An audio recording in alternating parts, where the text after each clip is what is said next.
하나님의 때, 내 힘으로 안 될 때, 빈손으로 걸을 때 내가 고백해 여호와 이래. 주가 일하시네, 주가 일하시네. 주께 아끼지 않는 자에게 주가 일하시네, 주가 일하시네. 신뢰하며 걷는 자에게. 우리 모인 이곳에 주님 함께 계시네. 누리네 아버지 은혜. 적은 떡과 물고기 내 모든 걸 드릴 때 모두 고백해 여호와 이래. 주가 일하시네, 주가 일하시네. 주께 아끼지 않는 자에게 주가 일하시네, 주가 일하시네. 신뢰하며 걷는 자에게. 두 손 들고 주가 일하시네, 주가 일하시네. 주께 아끼지 않는 자에게 주가 일하시네, 주가 일하시네. 신뢰하며 걷는 자에게. 할렐루야. 사도행전 26장 19절로 29절까지 말씀을 함께 보겠습니다. 사도행전 26장 19절로 29절 말씀. 아그리빠 왕이여, 그러므로 하늘에서 보이신 것을 내가 거스르지 아니하고 먼저 다메섹과 예루살렘에 있는 사람과 유대 온 땅과 이방인에게까지 회개하고 하나님께로 돌아와서 회개에 합당한 일을 하라 전하므로, 유대인들이 성전에서 나를 잡아 죽이고자 하였으나 하나님의 도우심을 받아 내가 오늘까지 서서 높고 낮은 사람 앞에서 증언하는 것은 선자들과 모세가 반드시 되리라고 말한 것밖에 없으니, 곧 그리스도가 고난을 받으실 것과 죽은 자 가운데서 먼저 다시 살아나사 이스라엘과 이방인들에게 빛을 전하시리라 함이니이다 한지라.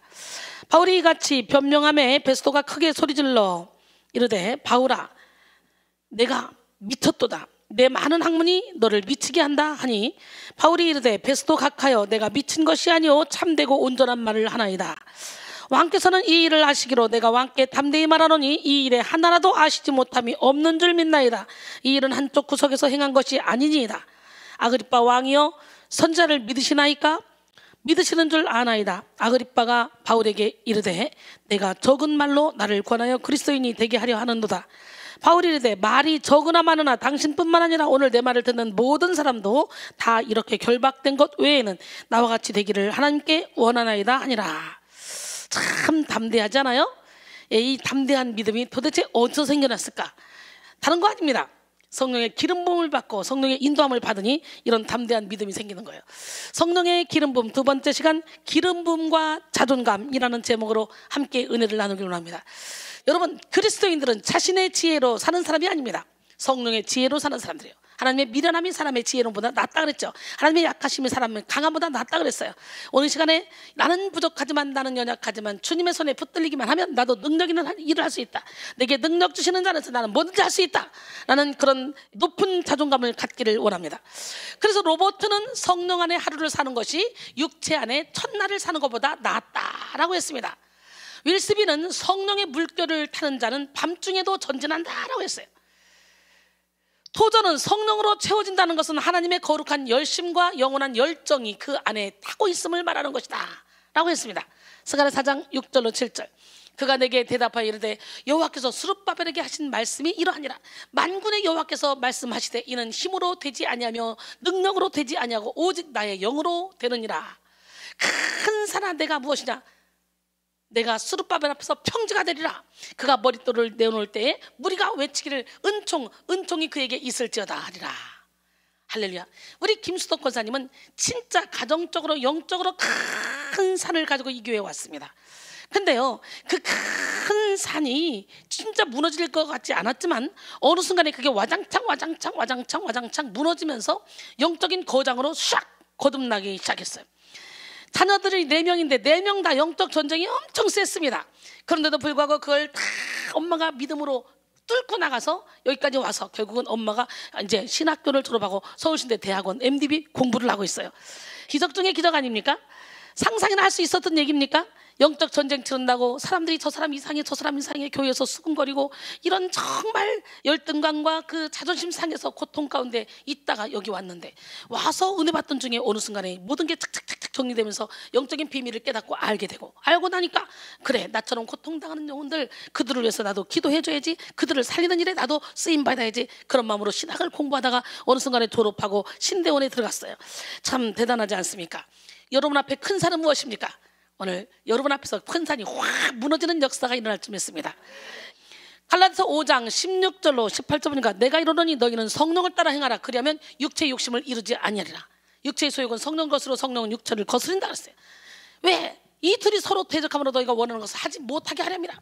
너희가 만일 성령의 인도하시는 바가 되면 율법 아래에 있지 아니하니라. 그럼 어떻게 돼요? 성령의 인도함을 따라 살게 되겠죠. 우리는 성령을 따라 살아야 돼요. 성령의 능력으로 살아야 돼요. 성령을 따라 행하라. 이 얘기는 성령 안에서 걸어다녀라 라는 의미가 됩니다. 이는 현재의 동작뿐만 아니라 동작의 계속이나 상태의 지속성을 의미합니다. 과거에 성령 받은 것에 머무는 것이 아니라 계속해서 성령의 인도를 받아야 한다는 뜻입니다.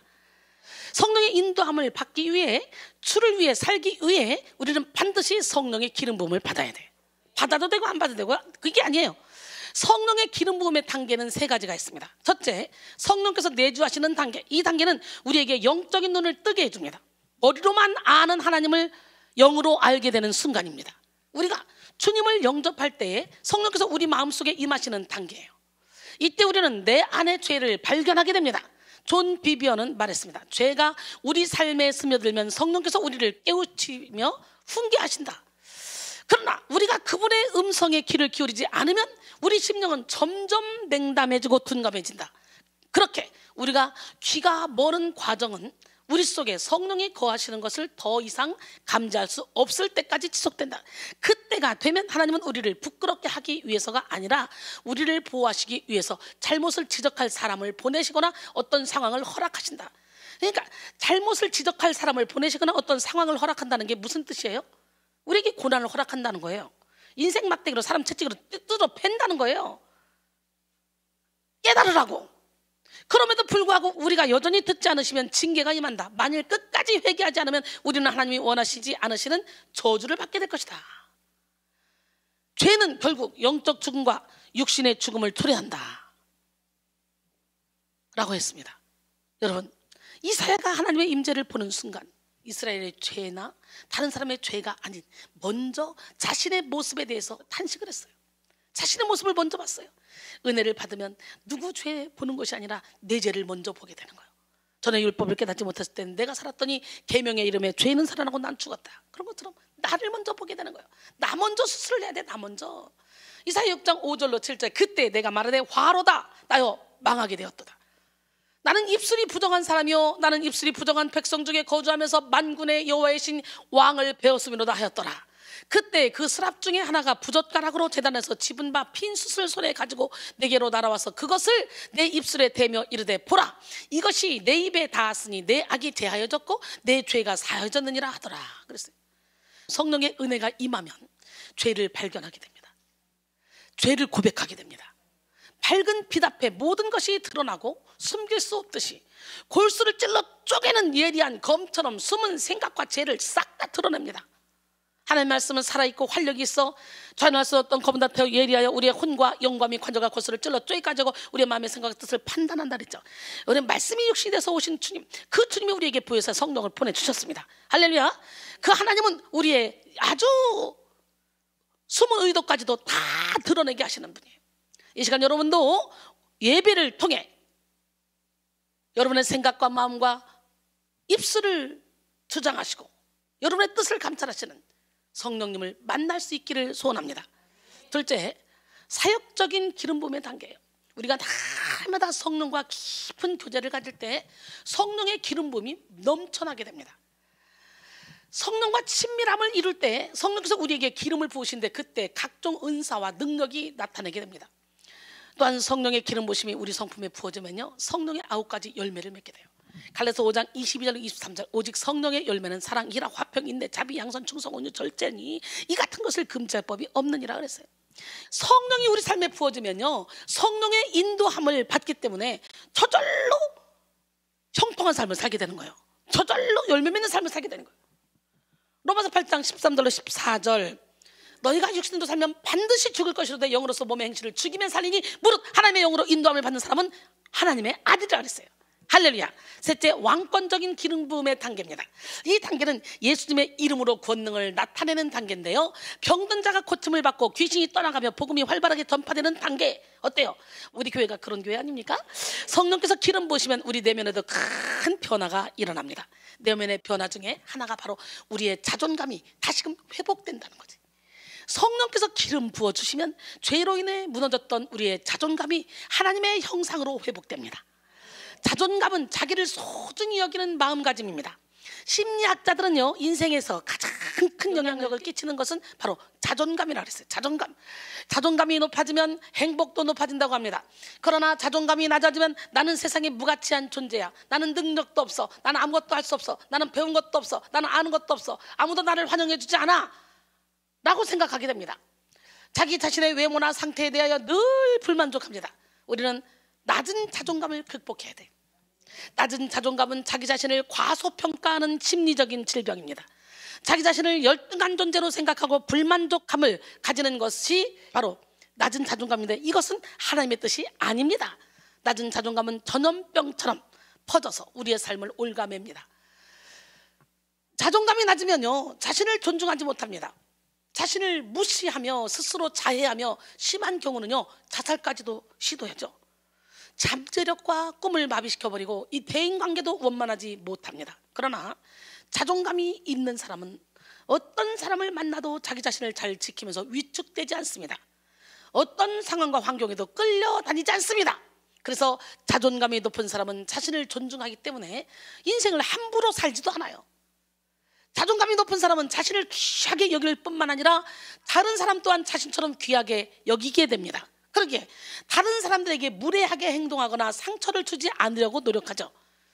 그리스의 철학자 피타고라스는 너 자신을 존경하라고 말했어요. 자존감이 높은 사람은 하나님을 닮은 자신을 사랑하며 하나님이 주신 재능을 개발하여 멋진 인생을 살아갑니다. 자존감이 높은 사람은 하나님과 늘 친밀함을 유지하며 넉넉한 마음, 여유로운 생각을 가지고 많은 사람을 품고 이해합니다. 높은 자존감은 좋은 인간관계의 시작입니다. 자존감이 낮으면 내가 연약한 상태라 상대방에게 신경 쓰지 못하죠. 내 코가 석잔데 뭐. 결국 이것은 대인관계에도 영향을 주게 되는 거예요. 자존감이 낮아지게 되면 아무와도 관계를 하기가 싫어져. 이런 사람을 뭐라고 말합니까? 은둔형 외톨이. 은둔형 외톨이를 뭐라 그래요? 히키코모리라고 하죠. 얼마 전에 TV에서 직접 다루기까지 했습니다. 은둔형 외톨이란 수년 동안 집 밖으로 나오지 않고 방에서만 생활하는 사람을 일컬어 하는 말이에요. 우리 이쁜 딸이 은둔형 외톨이로 수년 동안 방에서만 박혀 있었어. 본인이 우울증인지도 모르고 본인이 영적 환자인지도 몰랐어. 그런데 엄마 아빠가 와서 옥합을 깨고 생명 걸고 기도하면서 슬금슬금 집에다가 이순이 찬양을 틀어놓고 이순이 영상을 틀어놓고 막 이러면 처음에는 시끄럽다 끄라고 하던데 어느 순간에 사랑하는 딸이 세상에 엄마 아빠 손에 붙들려서 대구로 예배 드리러 왔는데 고등학교 1학년 때 앉아있으면 의자에서 엉덩이가 불나서 의자에 앉아있을 수 없어서 선생님 저 자퇴합니다. 의자에 앉아있을 수 없습니다. 그랬던 딸이 4시간 5시간을 바닥에 앉아서 예배를 드리면서 어머 엉덩이가 괜찮네, 어머 이상해. 그러니 그때부터 검정고시로 공부 시작해서 쫙 대학교 들어가서 지금 대학교 공부하면서 아주 학교 성적도 좋다면서. 그런데 세상에 영상 작업도 얼마나 잘하는지 대박입니다. 기적의 하나님은 살아계신데요, 얼마나 이뻐졌는지 몰라요. 처음에 왔을 때는 소리를 빠락빠락 예배 시간 내내 5시간 내내 소리를 얼마나 지르는지 하이 소프라노인 줄 알았어. 얼마나 소리를 세게 잘 지르는지. 그런데도 세상에 우리 하나님께서 이렇게 멋진 작품으로 고쳐가지고 지금은요 몸도 3분의 1은 어디 갔나 없어졌어. 그 3분의 1 붙여와야 돼. 어디 가셨는지 없어지고 저렇게 예쁘게 바뀌어가지고 세상에 기적의 하나님, 능력의 하나님은 살아계십니다. 여러분, 높은 자존감을 가집시다. 은둔형 외톨이가 아주 많습니다. 수년 동안 집 밖으로 나오지 않고 방에서만 생활하는 사람을 일컬어하는 말이죠. 이들은 집안에서도 가족과 식사를 함께 하지 않고 대화도 함께 하지 않습니다. 오로지 밀폐된 방 안에서만 생활합니다. 전문가들은요, 부모로부터 상처를 받았거나 학교에서의 집단 따돌림, 컴퓨터 게임의 중독이 은둔형 외톨이를 만들어내고 있다고 지적하기도 합니다. 전문가들은. 근데 그렇지 않은 사람들도 은둔형 외톨이로 고통 가운데 있는 사람 많더라고요. 이들 은둔형 외톨이의 삶을 살고 있는 사람들은 한마디로 이렇게 외칩니다. 나는 방에서 나오기 쉽지 않단 말이야. 날 건드리지 마. 나 혼자 있고 싶다고. 여러분, 왜 이들이 밖으로 나오기를 꺼려하는 것일까요? 왜 다른 사람들과 대면하기를 꺼려하는 것일까요? 앞에서도 말씀드렸다시피 여러 가지 요인들이 있지만요, 그 원인을 한마디로 요약한다면 바로 자존감을 상실했기 때문이에요. 자존감이 낮은 사람의 특징은요, 자신의 외모, 성격, 기질 등 모든 부분을 마음에 들어 하지 않고 부끄럽게 생각합니다. 부끄럽게. 자존감이 낮은 사람은요, EQ가 낮은데요, 그 이유는 저 사람이 나를 어떻게 볼까? 이걸 지나치게 신경 쓰느라고 상대의 감정을 읽을 여유가 없기 때문이에요. 그래서 자존감이 낮은 사람은 상대에 대한 왜곡된 시선과 판단으로 오해하여 자주 인간관계에 어려움을 호소합니다. 사랑하는 성도 여러분, 사실 저와 여러분은요, 하나님의 형상으로 지음받은 존재로서 하나님의 통치권을 위임받은 귀한 존재입니다. 물론 인간의 타락으로 말미암아 하나님의 형상이 손상을 입은 것은 사실이지만 예수님이 우리를 위해 대신 죽으심으로 우리는 다시 하나님의 형상을 회복했습니다. 그래서 우리는 주님 안에서 존귀한 사람이에요. 이사야 43장 4절에 내가 내 눈에 보배롭고 존귀하며 내가 너를 사랑하였은즉 내가 내 대신 사람들을 내게 주며 백성들이 내 생명을 대신하리니. 할렐루야. 베드로전서 2장 9절로 10절 그러나 너희는 택하신 족속이요 왕같은 제사장들이요 거룩한 나라요 그의 소유가 된 백성이니 이는 너희를 어두운 데서 불러내어 그의 기이한 빛에 들어가게 하신 이의 아름다운 덕을 선포하게 하려 하심이라. 너희가 전에는 백성이 아니더니 이제는 하나님의 백성이요 전에는 긍휼을 얻지 못하였더니 이제는 긍휼을 얻은 자니라 그랬어요. 하나님은 우리가 하나님의 택하신 족속이라는 가치감으로 살기를 원하십니다. 그런데 자존감이 낮은 사람은요, 자신은 아무런 가치가 없다고 생각합니다. 자신의 가치를 낮게 평가하는 것이죠. 그러나 하나님께서 우리를 택하셨기 때문에 우리는 고귀한 자입니다. 할렐루야. 대통령에게만 선택받아도 얼마나 자신을 가치 있고 존귀한 존재로 생각하게 됩니까? 인간의 인정만 받아도 그렇게 자랑하고 싶어 난리인데, 하나님이 너는 왕같은 제사장이야, 내가 너를 택했어. 이야, 여러분 얼마나 자랑스럽습니까? 우리는 우연히 태어난 사람이 아닙니다. 하나님의 택하신 족속이에요. 우리가 예수 안에 자신의 가치를 발견할 때 다른 사람의 가치도 소중히 여길 줄 아는 사람이 됩니다. 나를 예수 안에서 사랑할 줄 아는 사람이 다른 사람도 사랑할 수가 있는 거예요. 그래서 마태복음 22장 39절에 내 이웃을 내 몸과 같이 사랑하라고 성경 안에서 이 자존감의 근거를 제시했잖아요. 내 몸과 같이 내 이웃을 사랑하라고. 나를 사랑해 이웃을 사랑할 수 있잖아. 트로비 씨는 결코 자기 자신을 사랑하라는 명령 없이 이웃만을 사랑하라는 명령이 내려지지는 않는다라고 말했습니다. 그러므로 지금 우리 자신이 어떠한가 보다 더 중요한 것은요, 하나님이 나를 어떻게 보시는가입니다. 내가 나를 평가하는 것이 아니라 하나님의 눈으로 나를 바라봐야 되는 거예요. 성령께서 기름 부으시면 나를 하나님의 눈으로 보게 되며 자존감이 회복되는 역사가 일어나. 오늘 본문의 바울, 그는 본래 하나님의 교회를 박해한 사람이었잖아요. 예수를 믿는 사람을 죽이기도 하고 잡아다 감옥에 가두는 것을 최고의 명예로 생각했던 사람이에요. 열심히 특심. 그런데 이 사람이 다메섹 도상에서 빛으로 오신 주님을, 부활하신 주님을 본 거야. 그리고 변해버렸어요. 사도가 됐어요. 고린도전서 15장 9절에 나는 사도 중에 가장 작은 자라. 나는 하나님의 교회를 박해하였으므로 사도라 칭함 받기를 감당하지 못할 자니라 그랬어요. 예수 믿는 사람을 잡아다가 순교하게 만든 사람이었는데 그리스도인이 되어 순교를 당하고 말았어요. 순교를 시킨 사람이 순교를 당했다니까. 누구보다 예수를 미워했던 사람이었는데 누구보다 예수 그리스도를 사랑하는 사람으로 바뀌어버렸어. 예수를 위해 자신의 모든 것을 싹 다 배설물로 여기고 푯대를 향해 달려가면서 주님께 발견되기만을 원했던 사람. 빌립보 3장 7절로 9절 그러나 무엇이든지 내게 유익하던 것을 내가 그리스도를 위하여 다 해로 여길 뿐더러 또한 모든 것을 해로 여기면 내 주 그리스도 예수를 아는 지식이 가장 고상하기 때문이라. 내가 그를 위하여 모든 것을 잃어버리고 배설물로 여기면 그리스도를 얻고 그 안에서 발견되려 함이니 내가 가진 의는 율법에서 난 것이 아니오 오직 그리스도를 믿음으로 말미암은 것이니 곧 믿음으로 하나님께로부터 난 의라 그랬어요. 신기하고 놀랍습니다. 너무 신기하고 놀라운 것은 이렇게 성령의 기름 부음만 받아버리면 하나님을 뜨겁게 체험만 해버리면 자기의 모든 이론이 틀이 싹 다 박살이 나는 거예요. 그리고 모든 것을 배설물로 여기는 거예요. 이야 여러분 제가 성령의 기름 부음을 받고 나니까요 이 세상의 모든 것이 다 배설물로 여겨지더라고. 모든 것을 다 내려놓게 되더라고. 가장 존귀하고 가장 귀한 것은 하나님이 세우신 종이요 하나님의 성전이요 하나님의 말씀이요 기도하는 것이 가장 귀하고 존귀한 거더라고.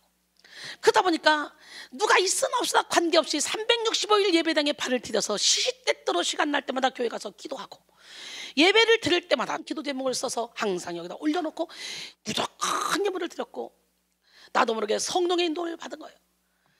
우리가 전심을 다해 시간 물질 노력을 다해서 드리는 예배는 100% 예배지만 나의 자신을 온전히 드리지 못하는 예배는 60% 70%밖에 안 된다는 거예요. 그때 성령께서 깨닫게 해주셔서 예배 시간마다 누가 뭐라 하지 않아도 무조건 예물을 드렸고 주의 종을 섬기는 일에 나의 모든 걸 썼어요. 그때 하나님이 인생을 이렇게 멋지게 만들어 놓으시대. 누가 가르쳐준 게 아니에요. 여러분들도 한번 미쳐보세요. 제가 예수님께 그렇게 미쳐버린 거예요. 1순위가 하나님이고 교회고 그리고 목사님이었어요. 그리고 교회 목사님 잘 섬기면서 하나님을 섬겼더니 이게 웬일입니까? 우리 주님이 세상이 알 수도 없고 세상이 줄 수도 없고 세상이 느낄 수도 없는 영적인 세계를 확 열어주시더라고요. 우리가 주의 종을 섬기는 건 다른 거 아닙니다. 하나님을 만나기 위해서 가이드로. 하나님 없이 주의 종을 섬기는 건 이건 우상이에요. 우상. 주의 종을 섬기는 것 자체도 결국은 주의 종을 통해 우리가 수학 선생한테 배우면 수학을 잘하게 되는 것처럼 주의 종을 통해 영적인 안내자를 통해 천국 가는 길을 안내받기 위해서 섬기는 거지. 그게 목적이 아니에요. 하나님을 만나기 위함이 목적이에요. 여러분 하나님을 뜨겁게 온몸으로 체험하기를 원해요. 이번 아주 한 주간 동안에 기름 부음이 강력하게 임하셔서 여러분들도 막 이전의 삶하고는 전혀 관계없는 완전히 다른 삶, 세상의 모든 것이 다 배설물로 여겨지는 삶, 세상과 내가 간 곳이 없어지고 구속한 주만 보이는 삶, 세상이 나를 대하여 내가 세상을 대하여 십자가에 못 박는 삶, 그런 삶을 살아가기로 합니다. 그럴 때요 이 땅에서도 천국을 누리게 됩니다. 할렐루야. 바울이 성령을 강력하게 체험한 이후로 그에게 낮은 자존감이란 건 찾아볼 수가 없었어요. 그는 어떤 순간에도 자신은 선택받은 사람이라는 것을 잊지 않았습니다. 복음을 위해 생명까지 바쳤던 사람이죠. 오늘 본문에서 그런 바울의 모습이 보이고 있어요. 지금 먼저 오늘 본문을 살펴보면 사도행전 26장은 바울이 아그리빠 왕 앞에 서서 자기를 변호하는 내용입니다. 어떻게 여기까지 오게 됐을까요? 바울은 약 10년간 3차에 걸쳐 예수 그리스도를 전파했습니다. 그러나 그 지역에 흩어져 있던 정통 유대인들은요 모세와 선지자의 기록은 철저하게 믿었지만 예수를 받아들일 수는 없었어요. 그래서 바울을 심하게 핍박했습니다.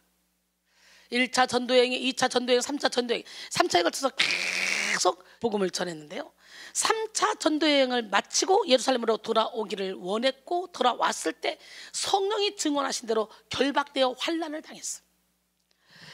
사도행전 20장 23절로 24절 오직 성령이 각 성에서 내게 증언하여 결박과 환난이 나를 기다린다 하시나 내가 달려갈 길과 주 예수께 받은 사명 곧 하나님의 은혜의 복음을 증언하는 일을 마치려 하면은 나의 생명조차 조금도 귀한 것으로 여기지 아니하노라. 멋있지 않습니까?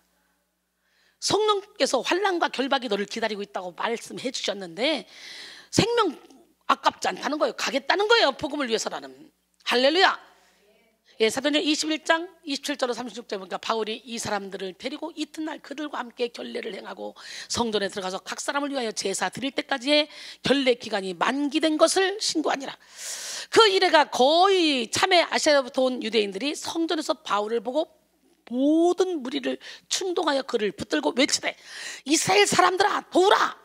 이 사람은 각처에서 우리 백성과 율법과 이곳을 비방하여 모든 사람을 가르치는 그자인데 또 헬라인을 데리고 성전에 들어가서 이 거룩한 곳을 더럽혔다 하니 이는 그들이 전에 에베소 사람 드로비모가 바울과 함께 시내에 있음을 보고 바울이 그를 성전에 데리고 들어간 줄로 생각함이로라 그랬어요.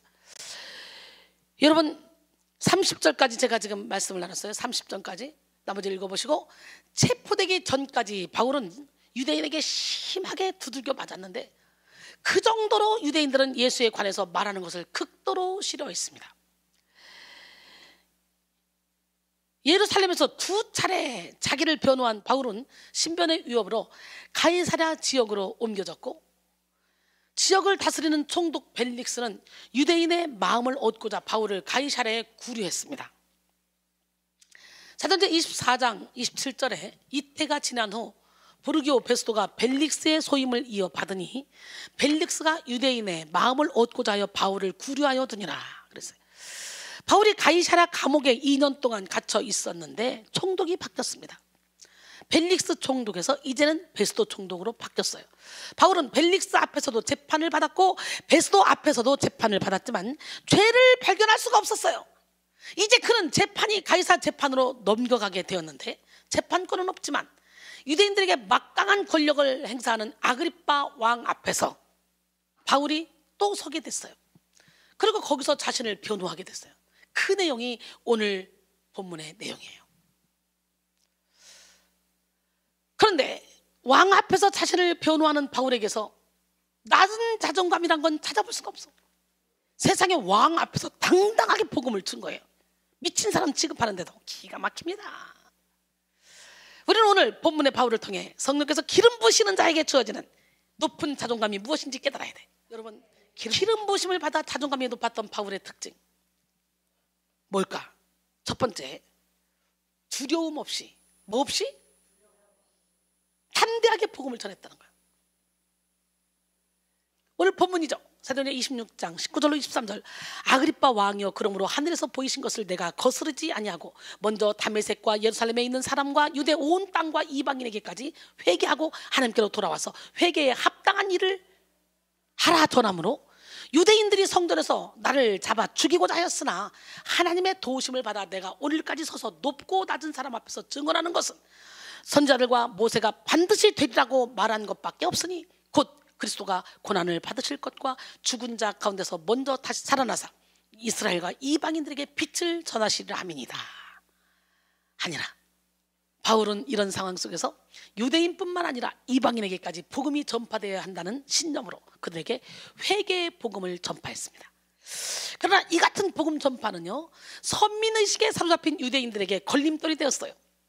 그래서 바울을 죽이기 위해서 그를 모함하여 바울이 재판의 자리까지 오게 된 거예요. 그러나 바울은 그곳에서도 복음을 전하고 있습니다. 사실 바울 앞에 있는 사람들은요 사회적으로 권력과 부를 가진 자들이잖아요. 그러나 바울은 그들 앞에서 당당하였어요. 오히려 그들을 불쌍히 여겼어요. 여러분, 저도 예수가 없이 당당하게 세상에서 멋지게 아름답게 살아가는 사람, 그리고 막 큰 소리 뻥뻥 치며 과우 잡고 사는 사람들, 빌딩 막 수십 개씩 막 가지고 막 범죄고 사는 사람들, 나는 불쌍해. 도대체 저거 죽을 때 가져갈 거야, 뭐 할 거야? 이웃 사랑해, 하나님 나라 확장해, 존귀하게 쓰임받고 하늘에서 상급을 받지. 왜 이 땅에다가 저렇게 축적해놓고 천년만년 살 것처럼 저렇게 욕심부리며 살아갈까? 나는 너무 불쌍해, 너무 안타까워. 그래서 저는 하나님이 저에게 물질을 주시면 그냥 다 흘려보내잖아. 그냥 다 흘려보내.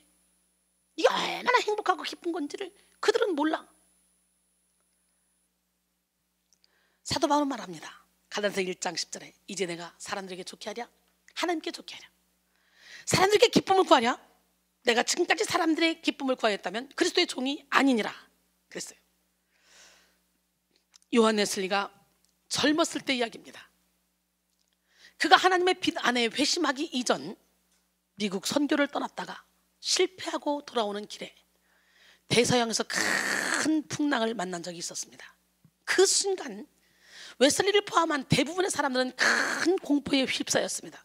그런데 놀랍게도 그 배에 탄 승객 중에 모라비안 선교사들 몇 명이 있었는데요, 그들은 그 죽음의 위기 가운데서도 아주 태연했습니다. 웨슬리는 그들에게 물었어요. 아니 당신들은 이 가운데서 무섭지도 않습니까? 그때 그들 중 한 사람이 조용히 대답했습니다. 우리는 그리스도를 압니다. 그리스도가 우리와 함께 계십니다. 그래서 우리는 어떤 환경을 당하든지 두려운 마음이 없습니다. 웨슬리는 이 모라비안의 고백 앞에 큰 충격을 받았습니다. 그리고 자기 자신에게 질문했습니다. 나는 진실로 그리스도를 아는가? 진정으로 그리스도를 주인으로 모신 사람은 어떤 환경도 초월하는 담대함과 평안을 소유합니다. 여러분, 그리스도인이 이 땅에서 가장 가져야 될 덕목 중 하나는 뭐냐? 바로 담대함입니다. 왜냐하면 세상은 우리를 좋아하지 않기 때문에. 어둠은 빛을 좋아하지 않습니다. 여보가 16장 33절에 이것을 너희에게 이루는 것은 너희로 내 안에서 평안을 누리게 하려면 세상에서 너희가 환난을 당하나 담대하라. 내가 세상을 이겼노라. 요한 1서 5장 4절로 5절 보니까 무릇 하나님께로부터 난 자마다 세상을 이기느니라. 세상을 이기는 승리는 이것이니 우리의 믿음이니라. 예수께서 하나님의 아들이심을 믿는 자가 아니면 세상을 이기는 자가 누구냐 그랬어요. 요한복음 15장 18절로 19절 세상이 너희를 미워하면 너희보다 먼저 나를 미워한 줄 알라. 너희가 세상에 속하였으면 세상이 자기 것을 사랑할 것이나 너희는 세상에 속한 자가 아니오. 도리어 내가 너희를 세상에서 택하였기 때문에 세상이 너희를 미워하느니라 그랬어요. 여러분, 세상이 여러분을 사랑합니까? 그렇다면 여러분은 지금 잘못된 믿음을 갖고 있는 거예요. 세상과 막 타협하고 있습니까? 우리가 진짜 예수 안에 들어오면요, 세상 사람들의 방식과 예수 안에 있는 사람들의 삶의 방식이 달라. 여러분, 이렇게 험한 세상, 이 세상은 공중권세를 누가 잡고 있어? 사단마귀가 잡고 있어. 이런 세상 속에서 세상의 가치관을 따라 살지 않고 오히려 세상 사람들을 주님께로 인도하기 위해서는 반드시 용감함과 담대함이 필요한 거예요. 하나님이 우리에게 하나님의 일을 맡기실 때 그에 맞는 도구와 담대함을 주십니다. 우리는 하나님으로부터 오는 담대함으로 충만해야 돼요. 하나님이 주시는 담대함은 오직 하나님을 두려워할 때 임합니다. 싱글레어 버거스는 하나님을 두려워하는 것은 다른 모든 두려움을 없애준다. 이것이 바로 그리스도인들의 용기와 담대함의 비결이다 라고 했습니다. 그렇다면 담대하다는 것은 무엇일까요? 담대하다는 것은 어떤 확신으로부터 나오는 용기입니다. 또한 담대함이란 믿음을 갖는 것을 말하는데, 담대함이란 미국의 유명한 경영 전문가인 잭 웰치는 담대함의 가치를 강조하며 이렇게 말했습니다. 성공으로 형통한 인생 뒤에는 반드시 담대한 용기가 있다. 즉 담대한 용기만 있다면 성공한 인생을 살게 된다는 것인데요, 영적인 것도 마찬가지예요. 담대해야 영적 전쟁에서 승리하고 하나님의 뜻을 이룰 수가 있는 거예요. 빅토르 후고는 말하기를 사람에게는 세 가지 싸움이 있다. 첫째는 자연과의 싸움이요, 둘째는 사회 악과의 싸움이요, 셋째는 자신과의 싸움이다. 그런데 자신과의 싸움이 가장 어렵고 힘든 싸움이라는 거예요. 나만 이기면 다 이겨. 나만 이기면 다 이겨. 근데 자기와의 싸움이 힘든 이유는 뭡니까? 두려움 때문이죠. 두려움. 죽으면 어떡하지? 뺏기면 어떡하지? 망하면 어떡하지? 내일에 선을 베풀다가 나 먹을 거 없으면 어떡하지? 두려움 때문에. 이기지 못할 것이라는 두려움이 아무것도 도전하지 못하게 하고 모험하지 못하게 하는 거예요. 모세만 따라다녔던 모세의 시종 눈의 아들 여호수아, 2인자 노릇을 철저히 했을 때 이제 모세가 죽고 나니까 바로 하나님은 모세를 대신해서 여호수아를 세우죠. 세울 때 여호수아가 얼마나 두려워했겠냐고. 근데 우리 주님이 말씀하시죠. 여호수아 1장 5절로 9절, 내 평생에 너를 능히 대적할 자가 없으리니 내가 모세와 함께 있었던 것 같이 너와 함께 있을 것임이니라. 내가 너를 떠나지 아니하며 버리지 아니하리니 강하고 담대하라. 너는 내가 그들의 조상에게 맹세하여 그들에게 주리라 한 땅을 이 백성에게 차지하게 하리라. 오직 강하고 극히 담대하여 나의 종 모세가 내게 명령한 그 율법을 다 지켜 행하고 우러나 좌로나 치우치지 말라. 그리하면 어디로 가든지 형통하리니 이 율법책을 내 입에서 떠나지 말게 하며 주야로 그것을 묵상하여 그 안에 기록된 대로 다 지켜 행하라. 그리하면 내 길이 평탄하게 될 것이며 내가 형통하리라. 내가 내게 명령한 것이 아니냐? 강하고 담대하라. 두려워하지 말며 놀라지 말라. 내가 어디로 가든지 내 하나님 여호와가 너와 함께하느니라 하시니라. 할렐루야. 너는 두려워 말라. 내가 너를 구속하였고 내가 너를 지명하여 불러내니 너는 내 것이라. 우리 함께 찬양합니다. 너는 두려워 말라. 내가 너를 구속하였고 내가 너를 지명하여 불렀나니 너는 내 것이라. 내가 물 가운데로 지날 때에 내가 함께할 것이라. 강을 건널 때에도 우리 침몰 못하며 불 가운데 행할 때에 타지 아니할 것이요 사르지도 못하리라. 너는 두려워 말라. 너는 두려워 말라. 내가 세상 끝까지 너와 함께 하리라.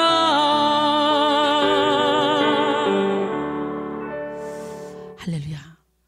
성경의 많은 인물들은 담대히 진리에 대해 선포했습니다. 모세는 바로왕 앞에서 이스라엘 백성을 보내라고 담대히 말했어요. 지팡이 하나 가지고 가서. 에스더도 왕 앞에서 죽으면 죽으리라는 마음으로 담대하게 말했어요. 많은 선자들과 예언자들이 목숨을 걸고 하나님의 말씀을 전했습니다. 다윗도 골리앗 앞에서 담대하게 말했습니다. 사무엘상 17장 45절로 47절 보니까 오늘 여호와께서 너를 내 손에 넘기시니 내가 너를 쳐서 내 목을 베고 블레셋 군대의 시체를 오늘 공중의 새와 땅의 들짐승에게 주어 온 땅으로 이스라엘에 하나님이 계신 줄 알게 하겠고 또 여호와의 구원하심이 칼과 창에 있지 아니함을 이 무리에게 알게 하리라. 전쟁은 여호와께 속한 것인즉 그가 너희를 우리 손에 넘기시리라. 또 여호와의 구원하심이 칼과 창에 있지 아니함을 이 무리에게 알게 하리라. 전쟁은 여호와께 속한 것인즉 그가 너희를 우리 손에 넘기시리라. 이 어린 소년이 기골이 장대한 그 블레셋 군대의 수장 골리앗 앞에서 담대하게 선포하고 하나님의 이름으로 나가서 물맷돌로 쳐 죽입니다. 그리고 이스라엘을 위기에서 건져줍니다.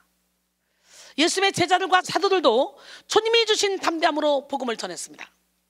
어떤 억압이 있어도 당당하게 전했어요. 복음을 증거하다가 붙잡혀 갔다가 풀려나면서 예수 이름으로 아무 얘기도 하지 마라 그랬는데 그 상황에서도 또 말합니다. 베드로와 요한이 사도행전 4장 19절로 20절. 베드로와 요한이 대답하여 이르되 하나님 앞에서 너희의 말을 듣는 것이 하나님의 말씀을 듣는 것보다 옳은가 판단하라.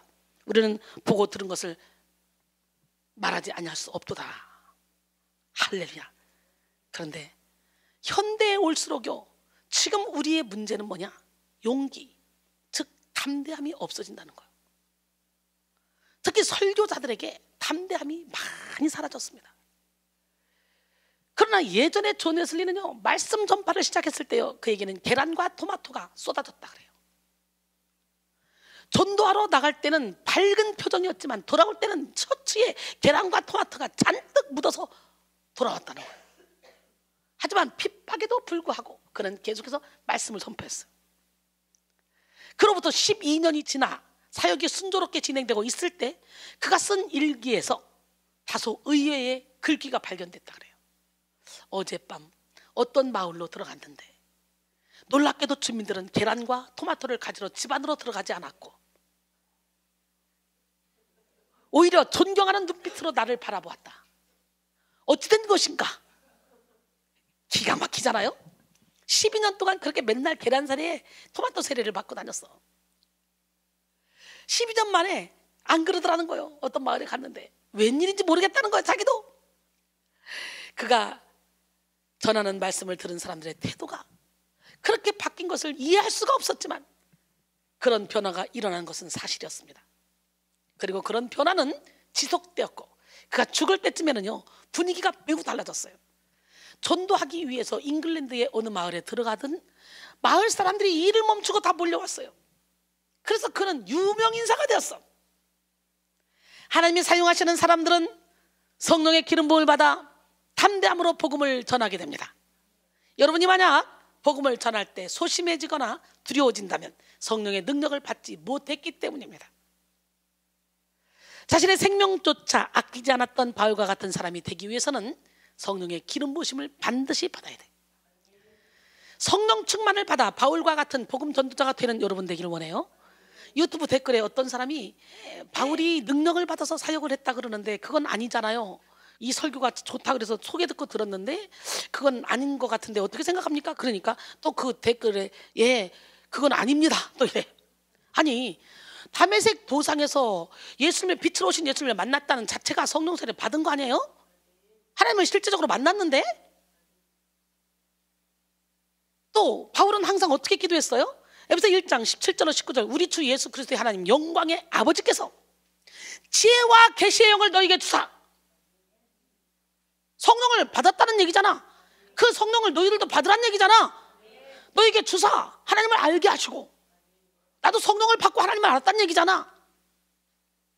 너희 마음의 눈을 밝히사 그의 부르심의 소망이 무엇이며 성도 안에서 그 기업의 영광이 풍성함이 무엇이며 그의 힘의 유력으로 역사심을 따라 믿는 우리에게 베푸신 능력의 지극히 크심이 어떠한 것을 너희로 알게 하시기를 구하노라. 그랬잖아요. 두 번째, 성령의 기름 부으심을 받아 자존감이 높았던 바울의 특징 뭐냐? 예수께 미쳐 있었어요. 여러분 예수께 미쳤죠? 시도 때도 없이 썬데이 크리스찬 정말 많은데 여러분 우리는 우리 것이 아니에요. 주님 거예요. 영성 훈련을 받을 때는 어떤 사람은 40일 금식도 하잖아. 기도하면서. 그렇잖아. 우리는 교회도 되지만 영성 훈련장이기 때문에 360일 매일 예배를 드리는데 여기서 훈련 다 받고 나는 이제 삶에서 열매 맺고 있다 그러면 안 와도 돼요. 나가서 또 선교해야지. 맨날 기도만 하고 있으면 되겠어? 그러나 내가 깨지고 부서지고 무너지는 과정 속에 어떻게 6개월만 훈련 받으면 되겠지? 1년만 훈련 받으면 되겠지? 2년만 받으면 되겠지? 3년만 받으면 되겠지? 하는데 훈련을 받으면 받을수록 내 내면의 깊은 곳에 있는 무의식 세계에 있는 어둠들이 올라오는 게 느껴져 안 느껴져? 그러니까 먹어봐야 맛을 아는 거예요. 훈련을 받아봐야 예배를 드리지 않고는 살 수가 없는 거지. 하나님과 동행하지 않고는 살 수가 없는 거야. 은혜를 받으면 받을수록 내가 이 정도면 참 신앙생활 잘한다고 생각했는데 내 안에 빛이 들어오면 들어올수록 나도 모르는 죄를 통해 상처를 통해 환경을 통해 들어왔던 이 어둠의 영들 내면 깊은 곳에 있던 것들이 쑥쑥 올라오네. 이걸 처리하다 보니까 어느 순간에 내가 세상 욕심이 점점점 사라지네. 혈기가 점점점 사라지네. 보는 사람들이 다 왜 이렇게 이뻐졌어? 왜 이렇게 부드러워졌어? 왜 이렇게 착해졌어? 말하네. 어느 순간 나도 모르게 예수를 닮는 성품으로 바뀌어가고 있네. 이것이 너무 재밌어서 요만한 허물도 없게 만들려고 미친 듯이 매달려 그 바쁜 와중에 직장생활하면서 그 먼 거리를 와서 예배를 드리는 거 아닙니까? 어두운 옷을 입을 때는 아무리 뭐가 묻어도 잘 안 묻어. 안 보여. 툭툭 털으면 돼. 까만 잠바 몇 년씩 입지. 여러분 5년 10년 입은 사람 여기 많지? 하얀 잠바 5년 10년 입을 수 있어? 1년도 못 입어. 조금만 묻으면 털어야 돼. 빨아야 돼. 더 더러워서 그래? 까만 거보다 더 더러워서? 아니야. 까만 거는 아무리 더러워도 툭툭 털으면 안 보여. 그러나 하얀 거는 살짝 먼지만 묻어도 보이니까 날마다 관리를 하는 거지. 그런 것처럼 내 영혼이 하나님께 가까이 가서 내 영혼이 깨끗해지고 아름다워지고, 그렇게 되면 작은 먼지도 감당을 못하는 거지. 그래서 예배 아니면 못 살고 기도하지 않으면 못 사는 거예요. 사랑하는 성도 여러분, 나를 가장 싫어하는 사람이 누군지 아십니까? 내 원수? 놀랍게도 바로 나 자신입니다. 대부분의 사람들은요, 자기 자신을 좋아한다고 하는데 싫어해요. 가끔 나도 내가 정말 싫어 막 이럴 때 있죠. 가장 좋아해야 될 자기 자신에 대해서 자기가 싫어하기 때문에 여기서부터 인생에 문제가 생기는 거예요. 누군가가 자신을 무시하고 천대하면 막 분합니다. 화를 냅니다. 그러면서도 사실은 자기가 자기를 더 무시해요. 맞아 안 맞아? 이런 경우가 많습니다. 자기가 자기를 더 무시하고 멸시하는 경우가 많아요. 여러분, 우리는 높은 자존감을 가지고 살아야 돼. 여러분, 낮은 자존감을 뭐라고 표현할 수 있어요? 열등감이라고 말할 수 있어요. 열등감. 이것은 자기 자신의 가치를 너무 무시하고 낮추는 감정이죠. 흔히 영어로는 셀프 소리 이미지래요. 셀프 소리 이미지. 즉 스스로 미안하다는 것입니다. 여러분, 우리가 낮은 자존감에 빠지는 이유는 자기 자신에게 집중하기 때문에 그래요. 나한테 집중하면, 사도 바울도 그러잖아요. 죄가 딱 깨달아지니까 그때부터 내 안에 두 가지 법이 쌓였는데 내가 원하는 선을 행할 수 없고 죄의 법으로 끌려가는 자기를 보고 탄식하잖아요. 그런 것처럼요. 자기 자신에 대해서는 철저히 절망하게 되고 하나님께 소망을 가져야 돼. 근데 자기 자신에게 집중하니까 이게 열등감에 빠져서 허우적거리고 못 나오는 거예요. 사실 많은 사람들은 열등감을 가지고 살아갑니다. 그래서 하나님이 주시는 자신의 가치와 능력을 보지 못하고 남들과 비교하는 삶을 살아가곤 합니다. 우리는 우리의 시선이 아닌 하나님의 시선으로 우리 자신을 바라봐야 돼.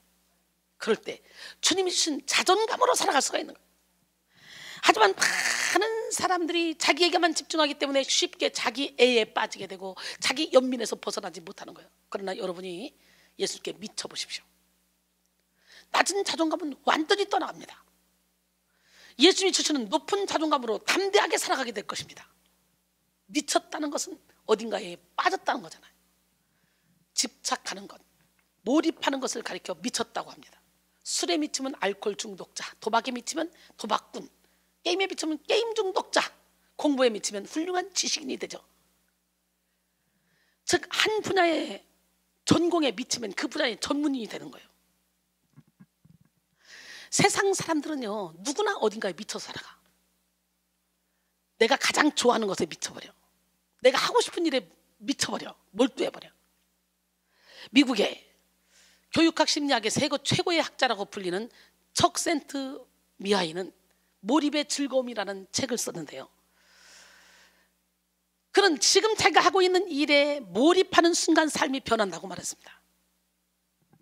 여기서 몰입은 삶이 고조되는 순간에 행동이 자연스럽게 이루어지는 삶이라고 설명하는데요, 그리스도인에게도 가장 중요한 것이 예수님께 몰입하고 몰두하며 집중하고 있는가 아닌가, 이겁니다. 왜 예수를 믿는다고 말하면서 변화된 삶이 자연스럽지 않고 말씀을 들어도 깨닫지 못할까요? 왜 예수 그리스도의 복음을 알고 있으면서도 능력 있게 전하지 못할까요? 예수께 몰입하지 못하기 때문이에요. 여러분은 어디에 미쳐 살아가고 계십니까? 오늘 본문에 성령의 기름 부음을 받았던 바울은 미쳤다는 소리를 들었잖아. 오늘 본문 사도행전 26장 23절에서 곧 그리스도가 고난을 받으실 것과 죽은 자 가운데서 먼저 다시 살아나서 이스라엘과 이방인들에게 빛을 전하시리라 함이니라 하니라. 바울이 이같이 변명하며 베스도가 크게 소리내어 이르되, 바울아, 네가 미쳤도다. 네 학문이 너를 미치게 한다. 그랬어요. 바울은 23절에서 자신은 예수님의 고난과 부활을 전한 것뿐임을 주장함으로써 아그리빠 왕 앞에서의 변론을 끝맺었습니다. 그러나 바울의 변론을 다 듣고 난 베스도의 반응입니다.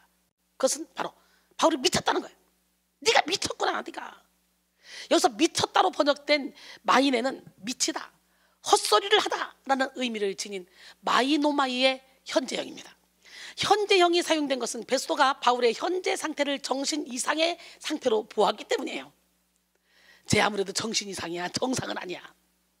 베스도가 바울을 이렇게 평가한 이유는 무엇입니까? 그것은 바로 죽은 사람의 부활과 부활하신 예수와 바울이 나눈 대화에 관한 이야기를 도저히 인정할 수 없었기 때문이에요. 또한 환상을 보고 계시를 들었다는 바울의 이야기를 정신이 나간 사람이 아니고는 할 수 없는 말로 여겼어요. 그는 바울의 다메섹 도상에서의 극적인 회심의 체험과 변화된 삶의 모습을 상식적으로는 도무지 이해할 수 없었습니다. 미친 사람이 아니고는 그렇게 말할 수 없다고 생각한 거예요. 정신 이상자의 증후군으로밖에 여기지 않았다는 거예요. 그렇습니다. 세상 속에서 그리스도인이 미친 것처럼 보이는 것은 당연합니다. 세상 사람들의 눈에 그리스도인의 삶은 비정상적으로 보입니다. 우리는 세상 사람들이 미쳤다고 할 정도로 예수님께 미쳐야 됩니다. 우리가 사는 방식은 세상 사람들의 삶의 방식과 다르기 때문입니다. 우리가 세상과 버치되는 것은 어떻게 해요? 하나님과 원수되는 것이라고 그러잖아요. 야고보서 4장 4절 5절. 가늠한 여인들아, 세상과 벗된 것이 하나님과 원수됨을 너희가 알지 못하느냐? 그런즉 누구든지 세상과 벗이 되고자 하는 자는 스스로 하나님과 원수되는 것이니라 그랬어요. 너희는 하나님이 우리 속에 거하게 하신 성령이 시기하기까지 사모한다 하신 말씀을 헛된 줄로 생각하느냐 그랬어요. 요한일서 2장 15절로 17절 보니까 이 세상이나 세상에 있는 것들을 사랑하지 말라. 누구든지 세상을 사랑하면 아버지의 사랑이 그 안에 있지 아니하냐. 이는 세상에 있는 모든 것이 육신의 정욕과 안목의 정욕과 이생의 자랑이니 다 아버지께로부터 온 것이 아니요 세상으로부터 온 것이라. 이 세상도 그 정욕도 지나가되 오직 하나님의 뜻을 행하는 자는 영원히 거하느니라. 할렐루야. 세상 사람들은 올라가려고 몸부림을 칩니다. 그런데 우리는 내려가려고 합니다. 낮아지려고 합니다.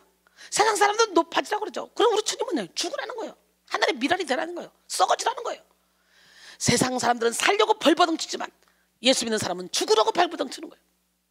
십자가의 길이 무엇입니까? 십자가의 길은 이 세상의 방식과 전혀 다른 방식으로 살아가는 것입니다. 산상수훈을 보십시오. 예수님께서는 누구든지 내 오른뺨을 치거든 왼편도 돌려대라. 그것은 미친 짓입니다. 오른뺨을 치면 왼뺨 오른뺨 그냥 펴야지. 그게 정상 아닙니까? 예수께서는 너희 원수를 사랑하며 너희를 박해하는 자를 위해 기도하라는 거예요. 제정신으로 할 수 없는 거예요. 아니 어떻게 원수 나를 박해한 자를 위해서 기도를 해? 그 원수가 잘못되면 난 그럼 그렇지. 네가 나한테 그렇게 했으니까 아이고 너 벌 받은 거야. 벌 받은 거 그럴 줄 알았다 내가. 그리고는 속으로 은근히 기뻐하잖아. 그 인간이잖아. 이렇듯 세상에서 그리스도인의 삶은요. 근데요 원수까지로 사랑을 하지. 이거 미친 거예요. 비정상이야. 비정상. 세상 사람들의 눈에는요 그렇게 사는 것이 바보처럼만 보이는 거예요. 여러분 로마서 12장 19절로 21절 봐. 내 사랑하는 자들아 너희가 친히 원수를 갚지 말고 하나님의 진노하심에 맡기라. 기록되었을 때 원수 갚는 것이 내게 있으니 내가 갚으리라고 주께서 말씀하시니라. 내 원수가 줄이거든 먹이고 목마르거든 마시게 하라. 그리하므로 내가 숯불을 그 머리에 쌓아놓으리라. 악에게 치지 말고 손으로 악을 이기라. 하나님의 말씀이에요. 미친 사람이 할 수 있는 얘기예요. 성경은요 미친 사람들의 이야기로 가득합니다. 놓아봐. 비가 오지도 않는데 하나님의 말씀을 듣고 방주를 지었어. 거의 90년 넘게 98년 약 100년 가까이. 주위 사람들은 노아를 보고 미쳤다고 했습니다. 모세는 지팡이 하나 가지고 애굽왕 바로 앞에 가서 이스라엘 백성을 내놓으라는 거예요. 풀어달라는 거예요. 완전히 미친 짓입니다. 다윗은 법궤가 예루살렘으로 돌아오는 것을 보고 막 춤을 추다가 바지가 후루덩 벗겨졌어. 그런데도 기뻐. 미친 짓입니다. 이게 왕이. 이것을 본 그의 아내 미갈은요 그를 조롱했습니다. 사무엘하 6장 16절. 여호와의 궤가 다윗성으로 들어올 때 사울의 딸 미갈이 창으로 내다보다가 다윗 왕이 여호와 앞에서 뛰놀며 춤추는 거 보고 심중에 그를 업신여겼다 그랬어요. 그리고 20절로 21절 다윗이 자기의 가족에게 축복하러 들어갑니까? 사울의 딸 미갈이 나와서 다윗을 맞으며 이르되 아이고 이스라엘 왕이 오늘 어떻게 이렇게 영화로우신지 방탕한 자가 염치 없이 자기의 몸을 드러내는 것처럼 오늘 그의 신복의 계집종의 눈앞에서 몸을 드러냈었도다 하니 다윗이 미갈에게 이르되 이는 여호와 앞에서 한 것이니라. 그가 내 아버지와 그의 온 집을 버리시고 나를 택하사 나를 여호와의 백성 이스라엘의 주권자로 삼으셨으니 내가 여호와 앞에서 뛰놀리라. 할렐루야. 교회사를 봐도 마찬가지예요. 마틴 루터는 그 시대에 미친 사람이었어요. 신학교 교수로 사저로 편하게 살면 그만이야. 그는 종교개혁을 일으켜 날마다 생명의 위협을 받아야 했습니다. 존 칼빈, 존 웨슬리, D.L. 무디, 조지 필드 등은 이들도 모두 예수님께 미친 사람들이에요. 그러나 세상에서는 미쳤고 비정상이지만 하나님 앞에서는 지극히 정상. 우리는 예수께 미쳐야 하나님께 인정받을 수 있습니다. 그러나 오늘날 예수님께 미친 사람들이 점점 줄어들고 있어요. 사라지고 있어요. 예수님처럼 25년 전이나 지금이나 계속 미쳐가지고 달려가는 사람이 많으면 사람들이 영혼의 눈이 막 뜨여서 어머, 형식적인 신앙생활 허당이네, 이거 아무것도 아니네, 하나님 진짜 살아계시네, 체험하고 삶에서 열매 맺는 삶을 살 건데 미쳐가는 사람이 점점 사라지고 있고 미친 사람 보면 손가락질해. 육신의 소욕을 내려놓고 예수님께 자신의 모든 삶을 올인하는 것을 겁내기 때문입니다. 그러나 저를 보십시오. 예수님께 확실히 미치지 않았습니까? 예수님께 완전히 모든 것을 내던진 삶은 행복으로 가득합니다. 신바람 나는 신앙생활을 할 수가 있습니다. 그렇다면 예수께 미치면 어떤 삶을 살아갈까? 예수께 미치면 이렇게 저처럼 적극적인 삶을 살아가야 돼요. 1분 1초를 쪼개 쓰는 삶을 살아가는 거예요. 저는 집에 있어도요 1분 1초도 내 마음대로 내 시간을 쓰지 않아요. 여기 오는 자동차로 이 오는 시간까지 영상 작업하고 공부하고 설교 준비하고 계속 이래요. 머리를 1분 1초도 쉬지를 않아. 항상 돌려. 그래서 뭔가 한 개 하려면 이게 한 개만 하려면요 허전해가지고 안 돼요. 시간이 너무 아까워서. 여러분, 우리 미쳐서 살아갑시다. 자존감이 낮은 사람들은 소극적입니다. 자존감이 낮아서 소극적인 사람들은 스스로에 대한 믿음이 적어서 자책하는 일이 많습니다. 그리고 감정 표현에 서투르고 본인의 의사 표현을 하는데도 어려움을 겪게 됩니다. 이런 사람들은 다른 사람들 앞에 나서는 것을 힘들어하며 다른 사람이 지적했다는 사실에 대해서 민감하게 상처를 받아요. 이런 사람들은 자신에 대해 만족감이 떨어져 형편없다고 생각하기 때문에 앞서 나가는 것을 힘들어합니다. 스스로 실패한 인생이라고 느끼며 별것 아닌 것에도 아주 민감하게 반응합니다. 그리고 다른 사람의 말이나 행동에 눈치를 많이 보기도 하죠. 반대로 자존감이 높은 사람은 대체로 밝고 긍정적인 성격을 가지고 있으며 적극적입니다. 어때요? 저 아닙니까? 저. 우리 모두 그렇게 살아갑시다. 할렐루야. 19세기 최고의 시인 롱펠로에게는 2명의 아내가 있었습니다. 첫 번째 부인은 오랜 투병 생활을 하다가 외롭게 숨졌고, 두 번째 부인은 부엌에서 화재가 발생해서 비참한 최후를 마쳤습니다. 이런 절망적 상황에서도 롱펠로의 시는 여전히 아름다웠습니다. 임정을 앞둔 롱펠로에게 한 기자가 물었습니다. 아니, 숱한 역경과 고난을 겪으면서 당신의 작품에는 진한 인생의 향기가 묻어 있습니다. 어떻게 그럴 수 있습니까? 그 비결이 뭡니까? 롱펠로는 말합니다. 마당에 사과나무를 가리키며 저 나무가 나의 스승이었습니다. 저 나무는 매우 늙었습니다. 그러나 해마다 단맛을 내는 사과가 주렁주렁 열립니다. 그것은 늙은 나뭇가지에서 새순이 돋기 때문입니다. 롱펠로에게 힘을 준 것은 긍정적인 생각이었습니다. 인생은 환경을 어떻게 보느냐에 따라서 두 가지로 나뉩니다. 나이가 들어가는 자신을 고목으로 생각하는 사람과 고목의 새순으로 생각하는 사람의 인생은 완전히 달라. 우리는 고목의 새순으로 생각해야 돼. 여러분은 어때요? 긍정적이고 희망적인 생각이 바로 인생의 새순입니다. 자존감이 높은 사람은 자신감이 높고 인정이 많으며 미래에 대해 긍정적입니다. 희망적입니다. 그러기에 따르는 사람이 많습니다. 오늘 바울을 보십시오. 바울은 죄수였기 때문에 복음을 전할 수 있는 그런 상황이 아니에요. 근데 아그리빠 왕을 설득해서 예수 그리스도를 믿게 하려고 했어요. 대단한 간땡이가 부었지. 바울은 기라성 같은 권력자들 앞에서도 전혀 기죽지 않았다는 거지. 오늘 본문 29절에 보니까 바울이 이르되 말이 적으나 많으나 당신뿐만 아니라 오늘 내 말을 듣는 모든 사람도 다 이렇게 결박된 것 외에는 나와 같이 되기를 하나님께 원하나이다. 대단하지 않아요? 미쳤다 그러니까. 나같이 다 미쳐라. 결박된 거 말고는 다 나같이 돼야 된다. 너들 말이 적으나 많으나 라고 하고 있죠. 이게 뭐예요? 바울이 아그리빠 왕이 믿거나 말거나 반응이 긍정적이든 부정적이든 중립적이든 개의치 않고 내가 해야 할 말을 하고 있다는 뜻이에요. 너는 믿든 말든 말이 적거나 말거나. 오히려 그는 아그리빠 왕뿐만 아니라 그 청문회에 모여든 청중들 모두에게 자신과 같이 되기를 원한다는 말로써 담대하게 신앙의 권고를 하고 있습니다. 멋지지 않습니까? 원하나이다로 번역된 육사임에는 바라다, 원하다 라는 의미뿐만 아니라 하나님께 기도하다 라는 의미가 있습니다. 여기에는 바울의 복음 전도자로서의 당당함과 자부심이 절로 배어 나옵니다. 그렇습니다. 복음은 소극적인 삶이 아닌 능동적으로 적극적으로 살게 합니다. 미쳤다는 것이 무엇입니까? 그것밖에 모른다는 거예요. 그것에 꽂혀 산다는 거예요. 이순이가 그렇잖아. 이순이가 복음 왜 모르잖아요. 여러분, 미쳤다는 것은 애매모호하거나 우유부단하지 않는 것입니다. 어딘가에 미치면 그 대상에 대해 적극적이며 그것에 대한 확신으로 가득 차게 됩니다. 그런데 낮은 자존감이 있는 사람들은 수동적으로 삽니다. 이유는 미칠 만한 것을 만나지 못했기 때문이에요. 우리가 예수님을 만나면 미친 듯이 그분으로 인한 열정으로 가슴이 뛰게 됩니다. 적극적으로 예수님을 전하는 삶을 살게 됩니다. 바울은 예수님께 완전히 미쳤어. 그를 막을 자가 없었어. 바울은 수많은 고난을 당했잖아. 그 고난 당했던 것이 고린도서 11장에 나오잖아. 3번 태장으로 맞고 돌로 1번 맞고 3번 파선하고 막 40대에서 하나 감한 말을 5번이나 맞고 막 그냥 수도 없이 많은 위험이 있었어요. 그런데요, 이외의 일은 고사하고 아직도 날마다 내 속에 눌리는 것이 있으니 곧 모든 교회를 위해서 염려하는 거래요. 자기가 죽을 고비가 수도 없이 많았지만 이거 중요하지 않다는 거예요. 모든 교회를 위해서 염려한다는 거예요. 이야, 미쳐도 진짜 미쳤네.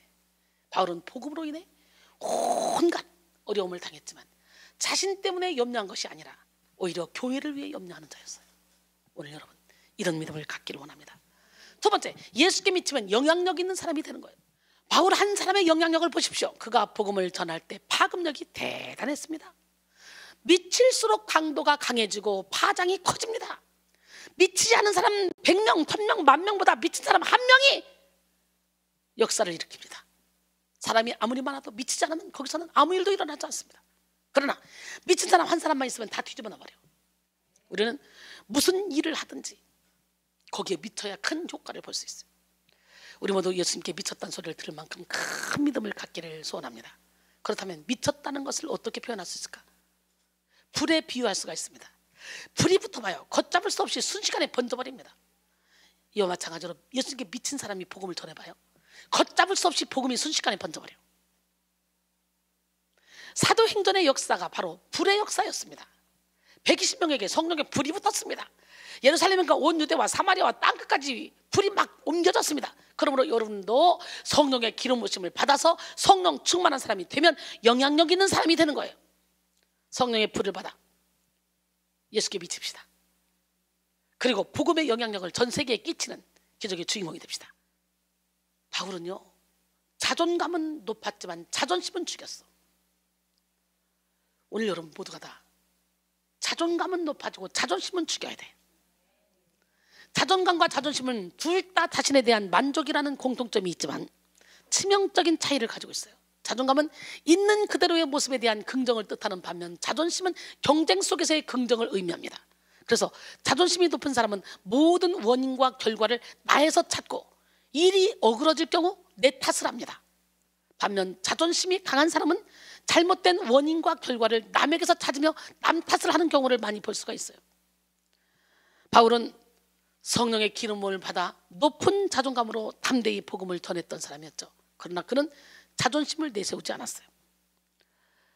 헤로도토스는 자존심은 어리석은 자가 가지고 다니는 물건이다 라고 그랬어요. 어리석은 자가 가지고 다니는 물건 빨리 던져버려요. 영국 격언에 자존심은 악마의 화원에 피는 꽃이래요. 꽃 그만 피워요. 칼바르트는 자존심은 원죄의 뿌리래요. 이순이는 뭐라 그래요? 자존심은 마귀의 통로다 그러죠. 벤자민 프랭클린은 자존심은 오전에는 풍요, 오후에는 가난, 밤에는 악명과 함께 한다 라고 그랬어요. 클라우디아누스는 자존심은 가장 고귀한 인격을 망친다 그랬어요. 우리는요, 자존심 상하면 막 내가 다 죽은 것 같아. 내 인생이 끝난 것 같잖아. 그래서 자존심을 지키려고 몸부림치지. 그러나 자존심이 내 인생을, 고귀한 인격을 망치는 거야. 깨집시다.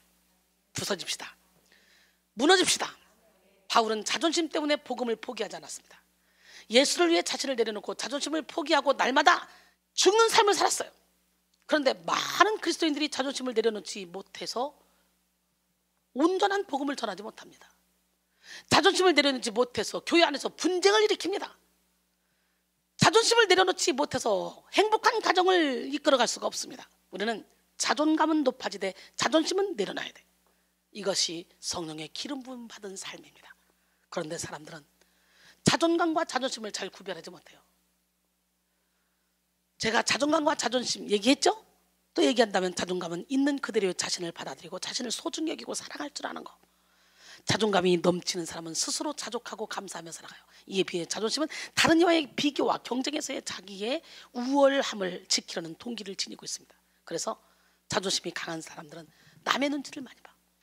자기의 우월함을 지키기 위해서 공격적이고 배타적인 성향을 띠기 쉽습니다. 자존심이 강한 사람들은 남들로부터 인정받고 드러나기를 좋아합니다. 영성 훈련의 가장 걸림돌이 되는 것도 바로 자존심입니다. 자존심이 무너지지 않으면 하나님의 말씀을 들을 수도 없고 하나님의 말씀에 순종할 수도 없습니다. 자존심이 무너져야 그리스도의 신성의 빛을 발할 수가 있습니다. 오늘 여러분의 자존심을 무너뜨리길 원합니다. 교회의 역사 가운데는 위대한 어머니들이 많이 있죠. 그 중에 요한 웨슬리의 어머니 수산나를 들 수가 있어요. 수산나는 자녀 교육을 할 때요, 수산나는 21년 동안 19명이 낳았어. 근데 당시에는 의학이 발달하지 않아서 그 중에 11명이 조기에 사망하는 아픔을 겪었어요.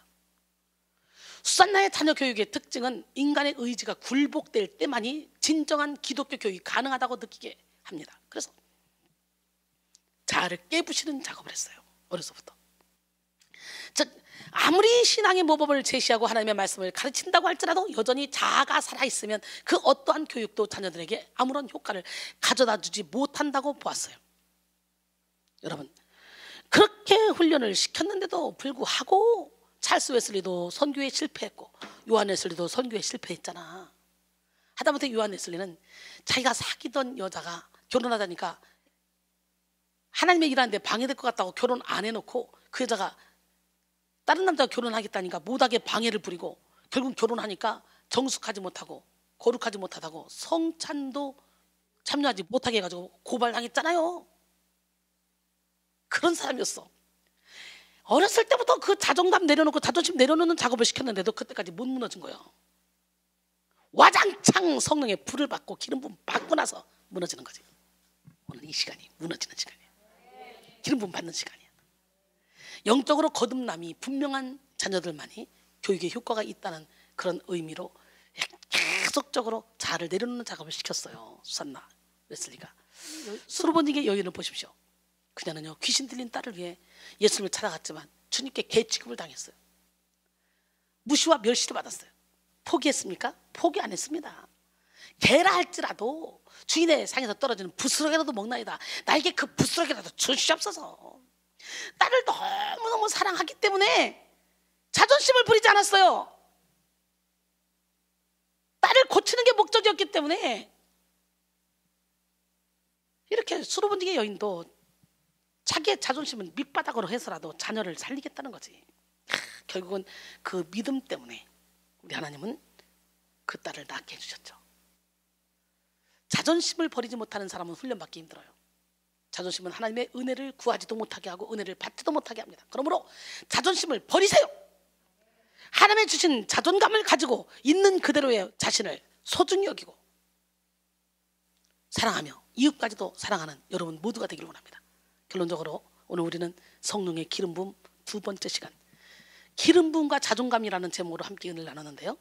자존심을 버리고 높은 자존감만 가져도 여러분 신경성으로부터 오는 질병, 자존심 때문에 막 스트레스 받았던 질병 다 떠나갑니다.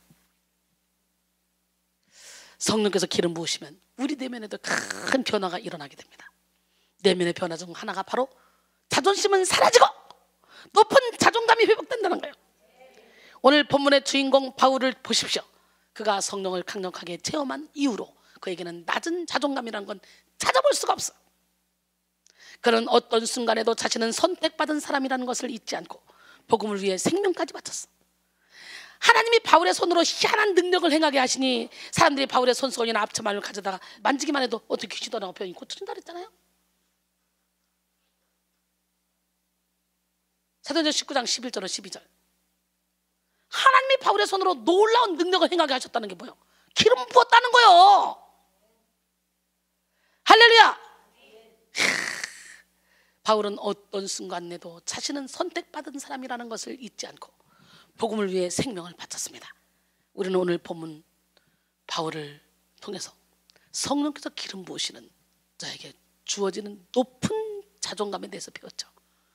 성령의 기름 부음을 받아 자존감이 높았던 바울의 특징이 뭡니까?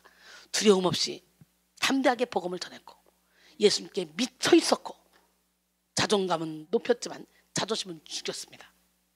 여러분도 성령의 능력을 받았던 바울과 같이 예수님께 미쳐서 높은 자존감으로 땅끝까지 복음을 전하는 십자가 전달자가 되어 많은 영혼을 주님께로 인도함으로 한데 별과 같이 영원토록 빛나는 삶을 사시기를 주님의 이름으로 축원합니다. 옆 사람은 우리는 승리했습니다. 하나님은 살아계십니다. 높은 자존감을 가집시다.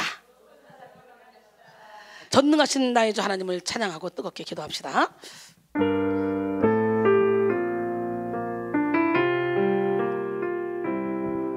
전능하신 나의 주 하나님은 능치 못하실 일 전혀 없네. 우리의 모든 간구도 우리의 모든 생각도 우리의 모든 꿈과 모든 소망도 신실하신 나의 주 하나님은 우리의 모든 괴로움 바꿀 수 있네. 불가능한 일 행하시고 죽은 자를 일으키시니 그를 이길 자 아무도 없네. 주의 말씀 의지하여 깊은 곳에 금을 던져 오늘 그가 놀라운 일을 이루시는 것 보라. 주의 말씀 의지하여 믿음으로 금을 던져 믿는 자에게 능치 못함 없네. 주의 말씀 의지하여 깊은 곳에 금을 던져 지금 그가 놀라운 일을 이루시는 것 보라. 주의 말씀 의지하여 믿음으로 금을 던져 믿는 자에게 능치 못함 없네. 날이 저물어 갈 때 빈들에서 걸을 때 그때가 하나님의 때입니다. 여러분 인생의 날이 저물어 가는 것 같아요? 여러분, 여러분의 인생은 지금 시계로 보면 몇 시가 씁니까? 그러나 고목에서도 새순이 돋아나듯이 우리는 숨이 끊어지는 그날까지 한 그루의 사과나무를 심어야 돼. 그날까지 열심히 뛰고 노력하고 살아야 돼. 어떻게? 저 천국의 확장을 위해서. 그래서 가서 그대로 상급으로 받는 거지. 할렐루야.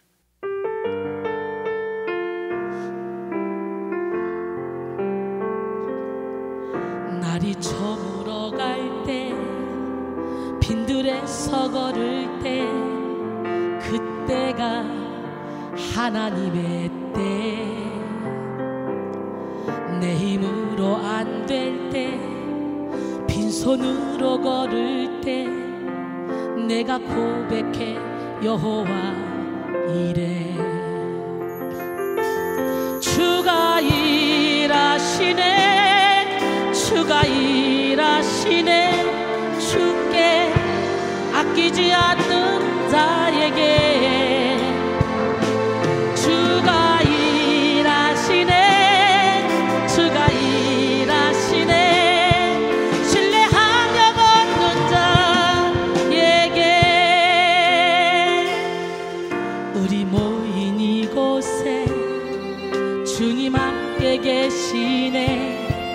누리네 아버지 은혜. 적은 떡과 물고기 내 모든 걸 드릴 때 모두 고백해 여호와 이래.